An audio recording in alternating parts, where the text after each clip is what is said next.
News feed জুড়ে একটা জিনিস ঘুরে, চিন্ময় প্রভু ওই যে ইস্কনের নেতা বা হিন্দু ধর্মের নেতা, হাতে বলে বলৎকার করছে, বলৎকার করার কারণে হাতে বহিষ্কার হয়েছে ইস্কন্তন, এরকম একটা নিউজ বা পেপার ফেসবুকের মধ্যে ঘুরের। সত্য মিথ্যা আমি জানি না, বাট আঙ্গো এক নেতা আছে হেফাজতে ইসলামের মামুনুল হক, 3 বছর আগে ডিবিসি নিউজে প্রচার করছে হাতে বলৎকার করে মাদ্রাসাতুন বহিষ্কার হয়েছে। ভিডিওটা আপনারা চান। সোনারগাঁও রিসোর্ট কাণ্ডে প্রকাশ্যে আজ আসে তার আরেক চেহারা।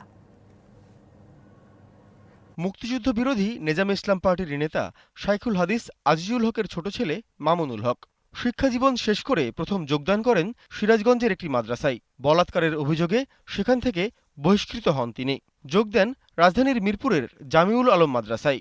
তো তোকে হেফাজতের নেতা যদি এরকম একটা নিকৃষ্ট ঘটনা ঘটাইবার হরে তোরা হাতের হুজা করস, যেখানে হেফাজত ইসলাম হাতের বিরুদ্ধে কোনো স্টেপ নেয় না, তোরা লাখ লাখ মাদ্রাসার লাইন হাতের এসে ঘুরস। মাদ্রাসার আমি মোড়েও বিপক্ষে ন, তোরা হুদায় আরে আস্তিক নাস্তিক বানায় লাভ নাই। তোরা এত রিসে তোরা কেনে থাস হাতে কথা কথা হাতে ভারতরা শেষ করিয়া লাইব, হিন্দু ধর্ম থাকতো না মানে কি জোরে মাইকের মধ্যে গলা জড়ি, এই জড়ি এই জড়ি, অথচ এত এত এরকম একটা নিকৃষ্ট কাজ কীভাবে করলো? মাদ্রাসার মধ্যে একটা বাচ্চা ছেলের এত বলৎকার করি এত মাদ্রাসাতে বহিষ্কার হয়েছে। এটা 3 বছর আগে ডিবিসিতে নিউজ করছে, ভিডিওতে আমি দিছি, তোরা দেখছ। লজ্জা লাগে না আরেকজনের এগুলো সমালোচনা করস? Now I can say that ISKCON better দেন হেফাজত ইসলাম।